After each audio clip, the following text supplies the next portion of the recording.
Hey everyone, What's happening? welcome to our show Timeout. I'm your host Trey Avant with my co-host, my brother Noah Avant. This is What's a the two-man argument? webcast. This is a two-man webcast that discusses sports and entertainment. I Before was, we begin, what was that? I was, Before we I begin, was my bad, bro. I'm doing my Trump impression. This is my bad. okay. I was gonna say you're not gonna let me shout out the Tribune. Before we begin, don't forget to like, follow, and subscribe to the Boca Raton Tribune on all social media platforms. Just look for Boca Tribune on YouTube, Facebook, Instagram, and Twitter. You can also follow the show on Instagram at _timeout7. This show has different segments where we inform you of trending topics in sports and entertainment and offer our thoughts. At the end of the show is a hot take segment where we'll offer a prediction on one random topic and explain why. Huddle up. It's time for a timeout. All right, Noah, the Los Angeles Lakers are facing off against the Miami Heat tonight in Game 1 of the NBA Finals. What are your predictions on Game 1 and beyond? um, like we talked about, we know LeBron tends to drop the first game. I do feel like that is dangerous to do against this Miami team because this Miami team feeds off at every little bit of inch of leeway you give them. And I don't think, and I know LeBron knows that, and I don't think the rest of his team really does.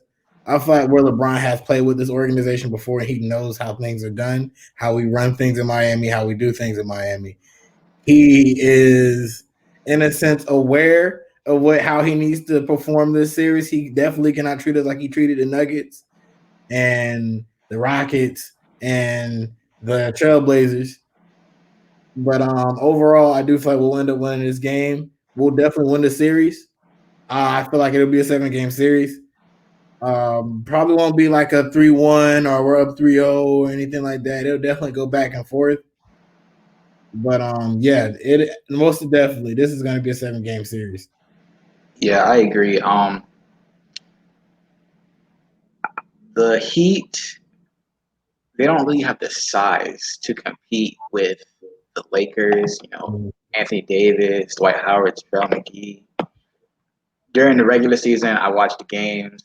They out rebounded us off on the offensive glass completely. Bam, he can compete with them. He can compete with them boys. Anthony Davis, he can compete with them. But if Bam gets in foul trouble or he gets hurt, God forbid, who's guarding them? Who's guarding Anthony Davis? Kelly Olynyk, Right, Myers Leonard. right. They're gonna get eaten alive. And everybody else on the team is too small. But what I think the game plan should be, obviously, just focus on Anthony Davis because LeBron, this is his stage. LeBron's gonna do LeBron things. There's And not much. There's not much we can do about it. exactly. But with Anthony Davis, this is his first time on the big stage. He's been phenomenal in the playoffs, but I do think that he have the ability to somewhat slow him down, somewhat neutralize him. Yeah, especially if Bam Smith plays smart, stays out of foul trouble, and Jimmy takes on more of the offensive load to conserve Bam's energy on the offensive side of the ball. I do think that he have a very good chance, especially with Eric Spoelstra. He knows how to game plan around LeBron James. He's coached him for 4 years. He knows how to game plan LeBron. He knows everything about him. Now I know LeBron had the same player he was in Miami, slightly different player, but Absolutely. but I feel like he has some tricks up his sleeve that he probably didn't really use too much in the regular season that he can use against LeBron. I mean, he done some. He did. You see what he did against Giannis. Giannis and LeBron are not the same players, obviously, but they have the same type of game. LeBron obviously is a better shooter, so you got to worry about that. But when it comes to drive and kick game, I feel like the Heat could neutralize that. Danny Green's not playing too well. Kyle Kuzma's their third best player. Kyle Kuzma's not playing that well. They have Rondo, who's I believe is the starter. So they have a lot of non-shooters. That's the issue. So That's the issue right there. Like yeah, if you, we can stop that, we have a good chance. yeah, but they don't have an off. Like their offense is nowhere near as potent as ours. And you really want to be technical, you put a zone. If they run a zone and we force them to shoot, that team's gonna suffocate out there. Like, yeah, they got Danny Green, LeBron here and there, and AD. But who else? who on that team is actually going to make a three consistently? Who on that team is going to shoot a three as consistent as Tyler Hero or Duncan Robinson or Jay Crowder? Lakers fans are praying it's KCP. Yeah, KCP has been Casper the friendly ghost this whole playoff series. I mean, he might. Who knows? He might be. This might be the series where he ignites the fire under himself and he goes off. But we have people for him. He's not a player that's that spectacular that you can't shut him down. So I'm not worried about him. Yeah. Well, moving on, Doc Rivers got fired by the Clippers. I remember earlier you said Doc Rivers does not deserve to be fired by the Clippers. He doesn't. What are your thoughts on Doc Rivers firing? I mean, Doc Rivers got the short end of the stick. Me and somebody were talking about the other day. And we were saying it was almost in the sense of he was getting the punishment of what happened before him. They just like we talked about with the Lob City Clippers. They just have that franchise just cannot win past the first or second round. And I don't feel like Doc really got a fair shake. It's not like Kawhi Leonard had 30 points. Kawhi Leonard had 17 points.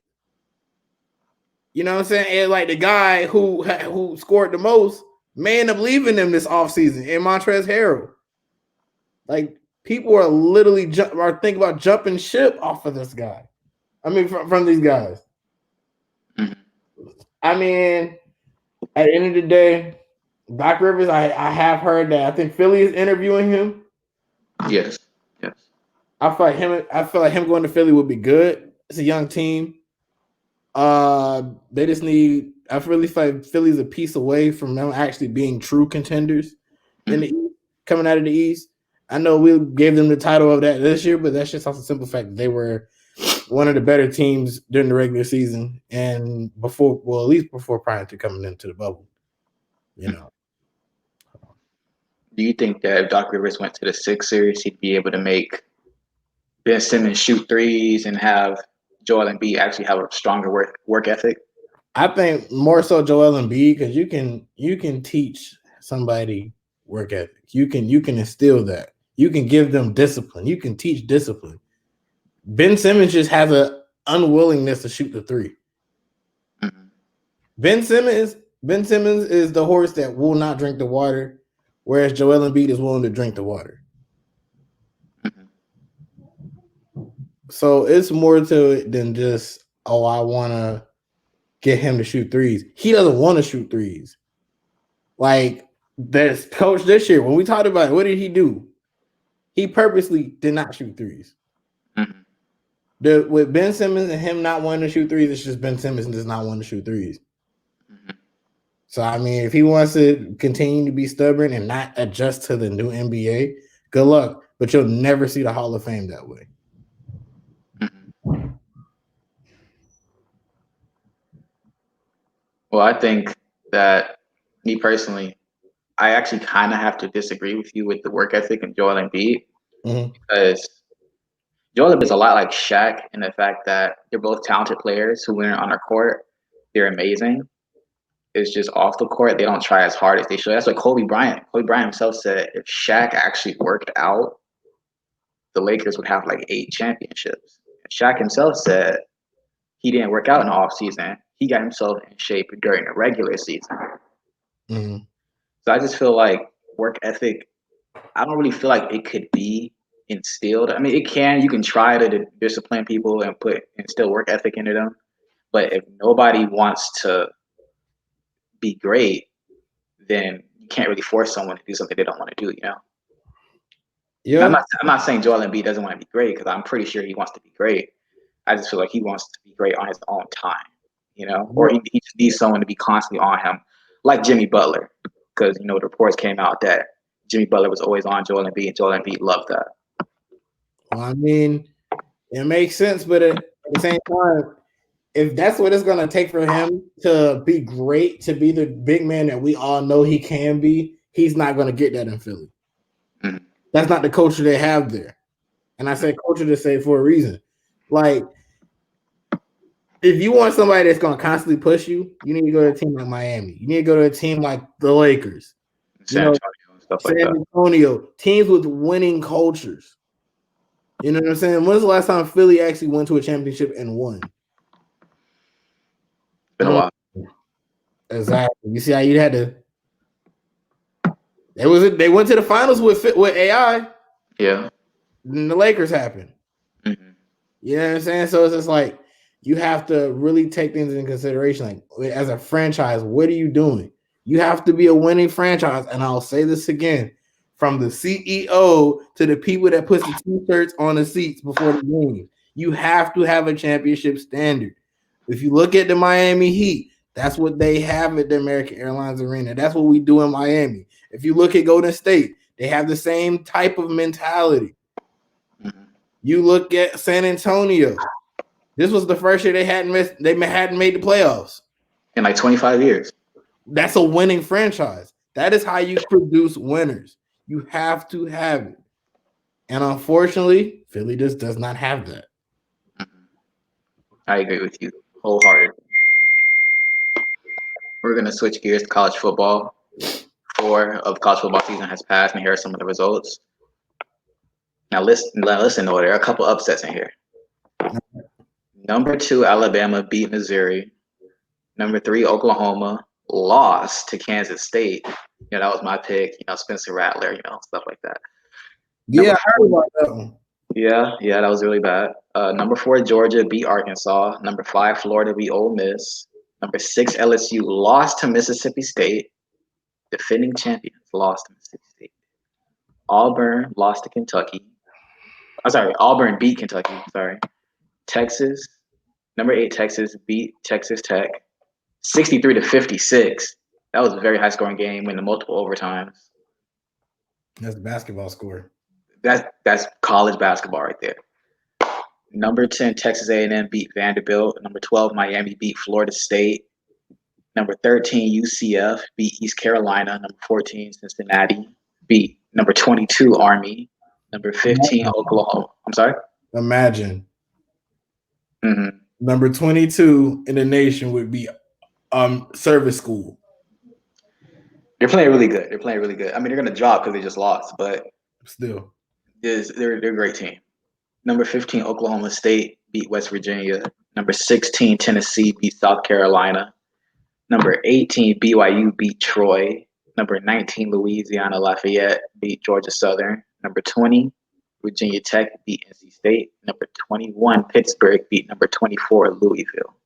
What do you think about this week's college football? The Spencer Rattler upset at Oklahoma. Mm-hmm. I wasn't too surprised about the LSU and Mississippi game when I was watching it, and I was listening to what the announcer was saying. The coach there was like he has really good coach. He has a very good, strong coaching history. So, LSU coach? Nah, Mississippi State's. Oh, okay. And the quarterback, he's a transfer, I believe. Yeah. So he transferred. It was Stanford. Yeah, like, and you got to remember, like they lost the important position, the QB. Like a lot of these teams, like you're gonna have a freshman. You may have a couple freshmen that may come in and just ball, or maybe a red shirt. But when you have somebody like Joe Burrow, a talent like that, to just leave after he's done his time. Like look at Clemson. Clemson's gonna be next to have something like this. Mm-hmm. When you lose your quarterback's the head of the snake. Your quarterback is the heartbeat of your offense. Yeah, you have your offensive line; they're equally as important. But if your quarterback cannot perform, your offense is already behind the step. Mm-hmm. If he can't do his job, because he's literally the first one to touch the ball when the play is in motion. Mm-hmm. So it's going to be interesting to see how LSU adapts, but I do feel like they'll be good because LSU is an SEC school. SEC schools tend to do pretty well aside from Kentucky. Kentucky football. Yeah. Well, LSU just dropped from number 6 to number 20 right now, I believe. I believe they're number 20 in the nation. But what you were saying about Mississippi State's head coach, I remember him. I forgot his name. But you remember what he was saying, right? Did you see it on ESPN? Yes, yeah. I remember. Well, the player Costello, the quarterback, he threw for like 600. He threw like 500 yards, I believe. He threw for like Yeah, 500 yards. he had a crazy stat line. And the head coach, I know he's known for his air raid offense. He also coached Gardner Minshew. And when Gardner Minshew was at Washington State, and he was putting up crazy numbers. Yes, that's what it was. And then Anthony Gordon, who's in the NFL right now, he was also at Washington State. He was putting up even crazier numbers. Like they were throwing for like 6,000 yards in the season. And there were like questions whether his air raid offense would translate at a bigger school, and it's showing that it definitely can. Because I mean, yeah, think about it. Football now, yeah, the running back's important, but we know running backs are literally in the NFL. They're get a couple years and you gotta get another one. You know what I'm saying? Mhm. Your receivers, your quarterback and your receiver are probably your biggest weapon in today's game. You want these tall receivers. You want receivers that can throw the ball, that can go up there and go get it. Or maybe you don't want a tall receiver. You don't need a tall receiver. You just have a slot guy that can really mix and mingle in between being a running back like Kurt C. Mac, or he can go out to the slot. You know, these type of players, like the passing game now is so important. Look at Russell Wilson and DK Metcalf and Tyler Lockett. Like even at the next level, when you're talking about passing is so critical. So seeing him go out here with an air raid and knocking out the national champs, could he be on to something? I mean, it's possible. It's possible. I mean, if they get ranked and they keep winning games, they could be a big threat. I'm telling you, I love teams that pass the ball. Like, don't get me wrong, it's important to run the rock. You gotta have your important. You gotta have your love for your Derrick Henrys and your Mark Ingrams and Jordan Howards and Matt Breida and all your running backs. But you gotta have your receivers. That passing attack is dangerous. When it's fourth quarter and it's one play left on the clock and you gotta go down the field, you're not gonna hand the ball off unless your running back's last name is Christ and he's from Nazareth. You're not gonna have him. You're not gonna hand the ball to him. Mhm. No, you're throwing the ball down the field. You gotta have a good passing game. Exactly, exactly. But that's just how it is in college football now. Them offenses gearing more towards passing the ball. Mm-hmm. But Over. What was that, Noah? oh no, Okay, well, we're gonna move on to the NFL now. Week 3 of the NFL season has wrapped up, and here are the results. The Dolphins beat the Jaguars. They had the first win of the season. Yes, sir. The Bears beat the Falcons. The Bills beat the Rams. Browns beat Washington. Titans beat the Vikings. Patriots beat the Raiders. Niners beat the Giants. Steelers beat the Texans. Colts beat the Jets. Panthers beat the Chargers. Buccaneers beat the Broncos. Lions beat the Cardinals. Seahawks beat the Cowboys. Packers beat the Saints. Chiefs beat the Ravens. And the Bengals and the Eagles tied at 23 points. What are your thoughts on this week's action?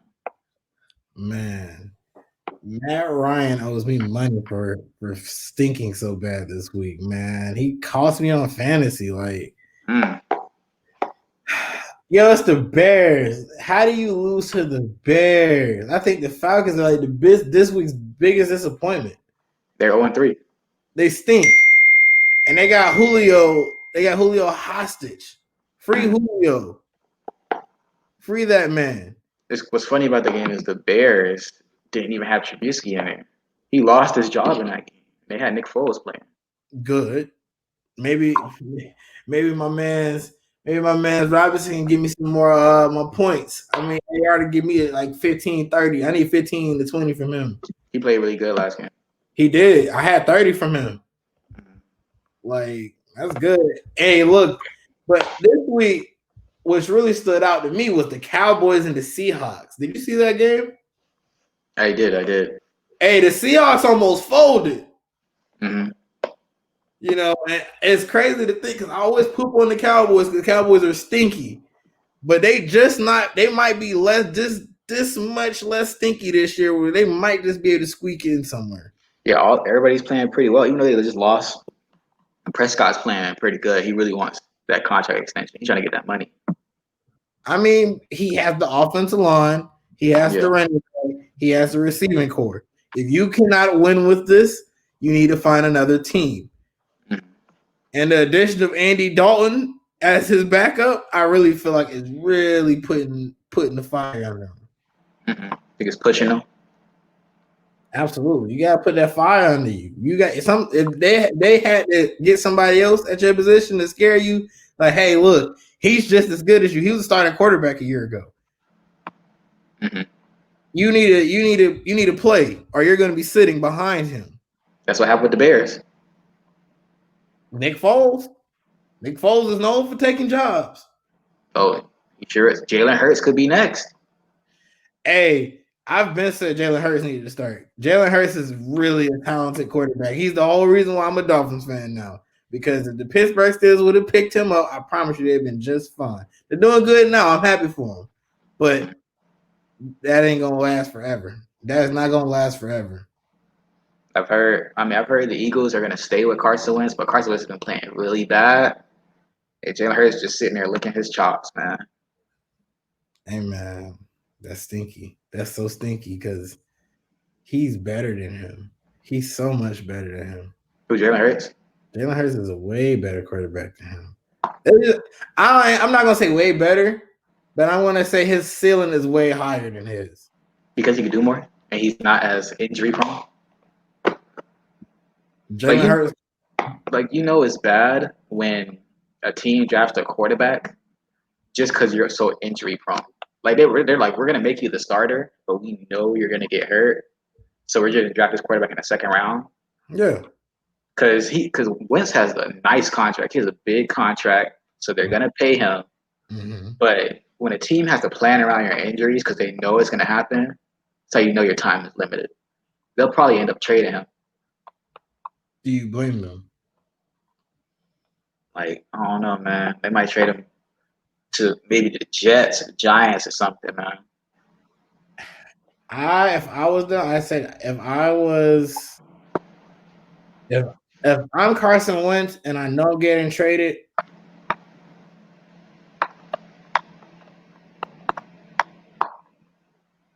I go to the Browns. I take Baker. Yeah, Mayfield. I was thinking that, go to the Browns, compete with Baker Mayfield.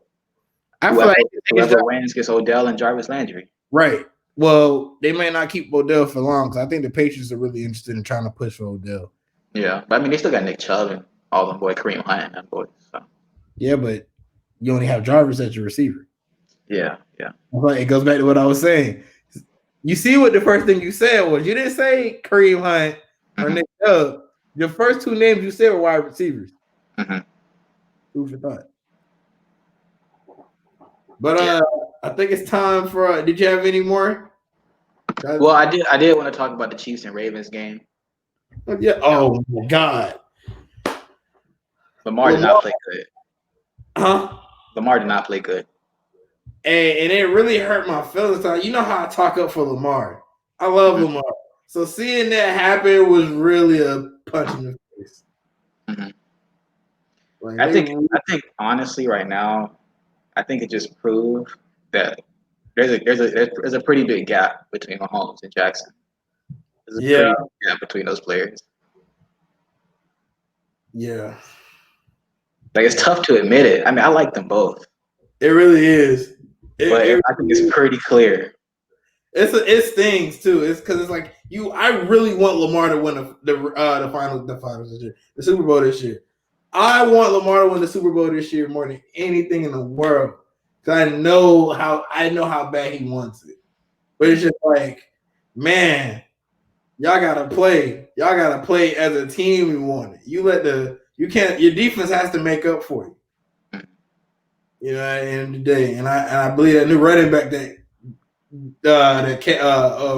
the Chiefs have, Clyde Edwards-Helaire. That guy, man, he ate up on fantasy. Mm-hmm. I was so thankful. And I was like, oh, sorry, Lamar, but yay, it wasn't my week. Yeah. Well, first of all, Mark Andrews didn't do Lamar any favors dropping all those passes. He dropped his one touchdown pass. I would start at Mark Andrews. Yeah. And he rolled it. He folded. I still won that. I still won that week, but he folded. I need him to come back this week. I feel like they'll come back strong this week. Yeah, they're going up against the Redskins. I mean, my bad, Washington. Yeah. So I mean, it'll be easier for them. This is gonna be a 30-point game. I mean, Haskins might play good. Maybe, probably not. We're gonna see. Yeah, remember he's throwing to Michael Peters in the second game. Oh my gosh. Oh my gosh. I start the Ravens defense too. I start their defense. Man, I got the Seahawks defense. Their defense is pretty cool. Yeah, I forgot. They play against the Dolphins next. Yeah, I know. Well, at least you're gonna win your league. I mean, you're weak, you know. Probably. I hate having that dilemma. It's like I really want y'all to lose, but I really need y'all to win. Mm-hmm. Dude, yo, do you FanDuel? Do you get on FanDuel any? No, I just do NFL Network, NFL.com, and ESPN. Dude, FanDuel is so much fun, bro. I love FanDuel. You get paid for that one, right? Yeah, like bro, I put like $5 one night, and then I made like 10. So like, I'm not really mad at that. Like one of my friends, he made like $500 the other night. He what? He made $500, bro. $500. Is it too late? Nah, just making it. I mean, you probably could get on with the game tonight, but all of the really good contests are like filled now. Cause I maxed one of them out. I'm trying to get first place. If I can get within like the top 10, I'm good. Cause I think like the first place is like 100K. The second tier is like 1,000, and I think the third is 100. So if I can get somewhere in there, I'd be happy. Okay, I'll consider it. Oh yeah, but since we kind of out of bounds a little bit talking about FanDuel, let's talk about something that was really wild. A duel in itself. How do we say it? A verbal duel? Is that a good way to describe it? Altercation. Yeah, verbal altercation with these adults. These old men. Yo, that man Trump talked about that man dead son. Said your son was on drugs. He was on Twitter saying they pulled a Stephen A. Smith. He was on crack. Like, I'm like, yo, relax. The man's son is dead. Nah, he was. I need White in this round to come back with some heat next time. Like talk about Melania. It's like that's a sugar baby or something. I need something more than that. You gotta do better than that, bro. It's just his lack of political experience was showing. Oh yeah, for sure. I mean, he'll probably be better in the next two debates when he goes back to the drawing board and talks to some advisors or whatever. But he came in I seen report from some of his associates that said he came in way too hot. Like he should have toned it down. And then he was getting Biden fired up too, just a little bit. It was subtle, but you can see it. He was telling him to shut up and all that. And it just Trump wasn't answering questions. Biden was kind of beating around the bush a little bit too. So it was like, the American public is losing. Bro, yeah. I hate this. Like this stinks, bro. Mm-hmm. They are turds. They are literal turds. It's like people are arguing, well, Trump's a racist. Do you not know who you're voting for? Do you not know his history? You not know what skeletons he got in his closet? They're literally carbon copies of each other. And the American people had to figure out, just had to flip a coin and say, hey man, what are we gonna do here? You know that Alonzo Mourning meme where he's just like, you know that's when they be like, oh, Donald Trump is racist, but Joe Biden is less racist, and you just gotta be like, yeah. But Man, Trump gave out stimulus checks. Yeah, right. It's not like Biden could do that. He didn't have the power to do that.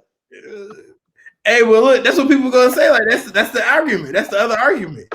He's not the president, so he didn't have the power to do that. He's just a guy at this point. Okay, so I'll play devil's advocate here. I can't believe I'm playing devil's advocate, but oh my gosh, don't do this. I'm just saying.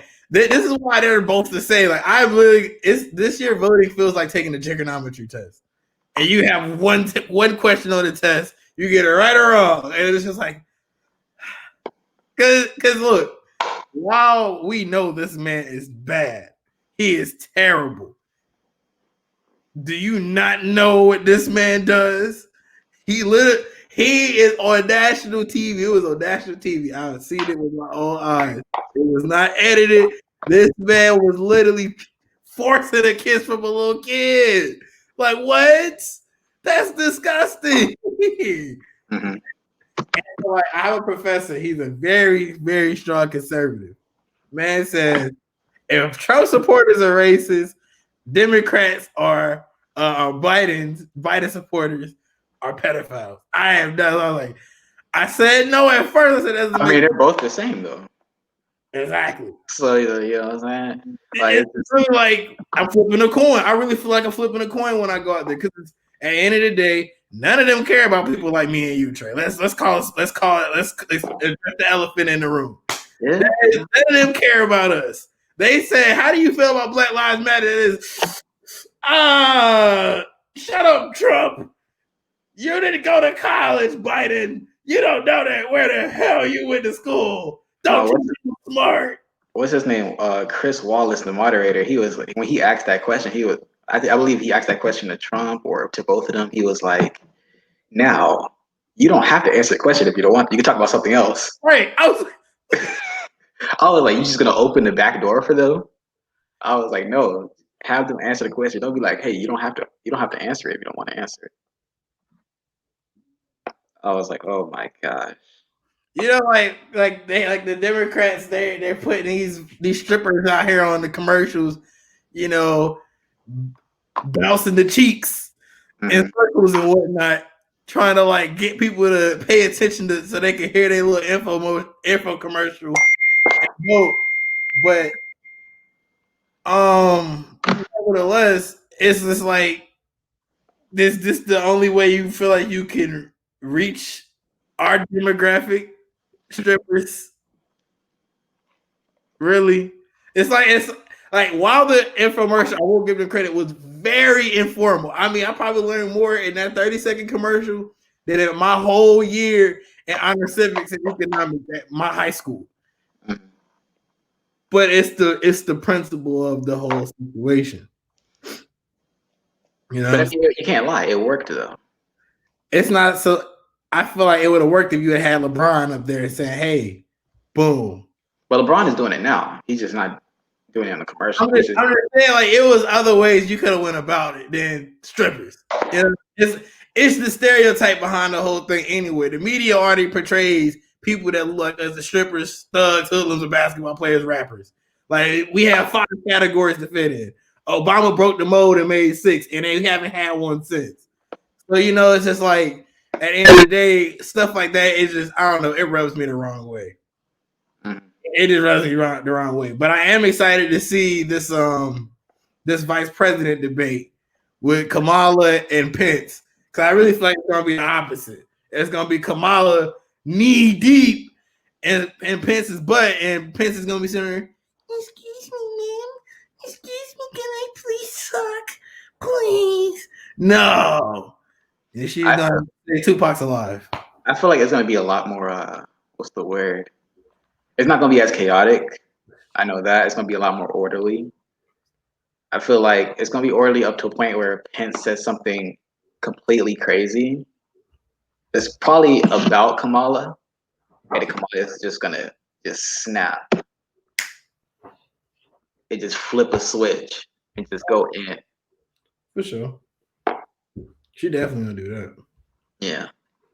Like, I feel like it's gonna take longer to get to that point because it took like 18 minutes, like close to 20 minutes for the Biden-Trump debate to just go completely off the rails. 20 minutes in, and that's just being generous. It's just because they don't like each other. Like it's just two Yeah, dudes that do not like each other. yeah. I thought it was gonna be formal. I thought it was gonna be like what's it called, cordial. When they were when Biden was like, "Oh, thank you for bringing me up here" and stuff like that. And, Yeah, I thought everything was gonna be cool. No, no, it yeah. went off the rails almost immediately. You gotta remember, you're dealing with a president that tweets more than the average teenager does. Like it's OD. Yeah. But it's like I guess it got hot in there. Like these hot takes, baby. Let's get to it. Yes, sir. Yes, sir. All right. All right. Oh, okay. I just read your hot take. Okay, my hot take: Fire!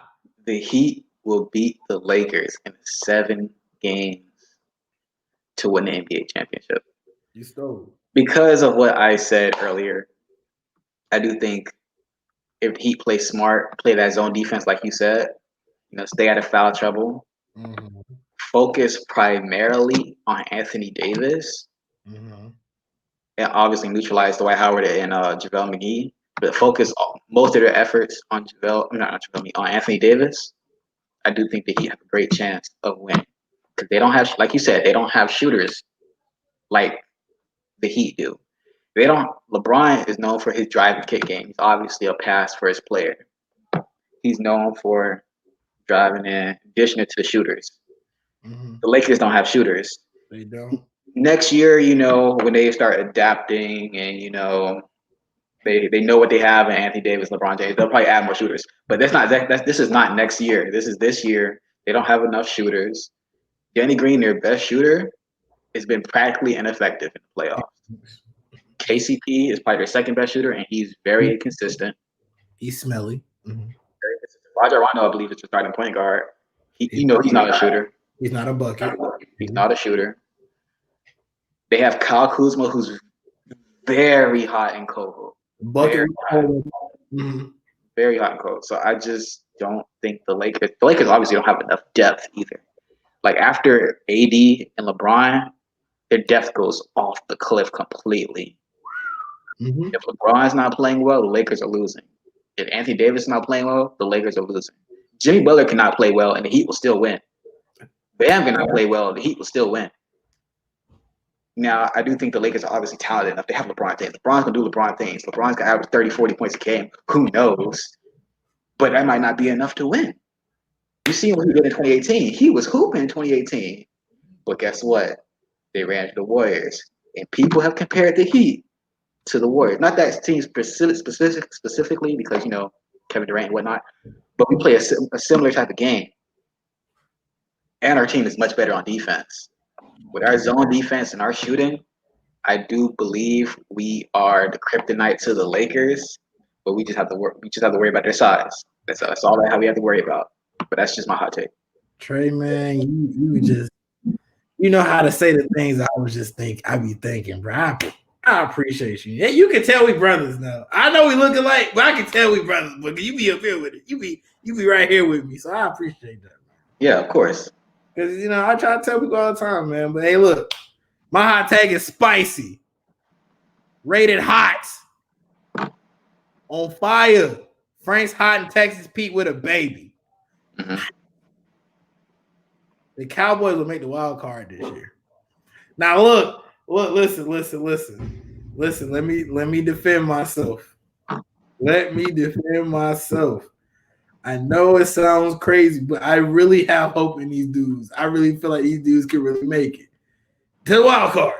Don't get crazy. Don't get bounced after the wild card. The wild card, their last game. Oh, okay.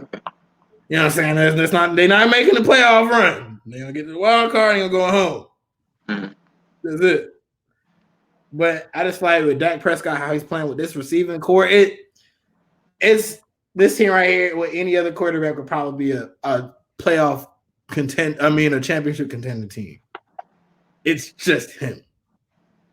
He has to prove himself. Mm-hmm. And Dak Prescott's ceiling, in my opinion, is not that high.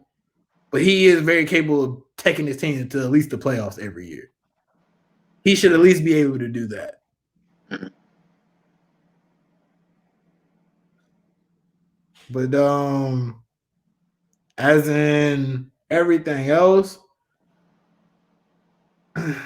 they should. The division is. I don't know. I don't know about winning the division though. The thing with the division is just like I can't see them. It's not that I can't see them winning the division. It's just that it's hard for me to. Who are they going to beat to get to the top? Like who can you honestly say that they'll beat in the long term? Who they're going to be better than in the long term? I mean, I Right know now, they have the Giants and the Eagles in there. they're not going to be. They're not better than the Eagles. They are not better than the Eagles. The Philadelphia Eagles are better than the Dallas Cowboys. Do you differ? Do you disagree? This is your hot take. I'm asking you. I'm letting you in my. I am letting you in this flame right now. Welcome to the flame. Are you telling me the Dallas Cowboys are better than the Philadelphia Eagles? I believe so. You're crazy. You're crazy. I know. I'm just saying you're crazy because see, I really feel like you're saying that just because Carson Wentz has been tremendously holding him back tremendously. He's been a tremendous letdown this whole season. But if Jalen Hurts gets in there and he plays like I know he will, you won't be saying that. Okay. I dig it. Is that all you have to say, Noah?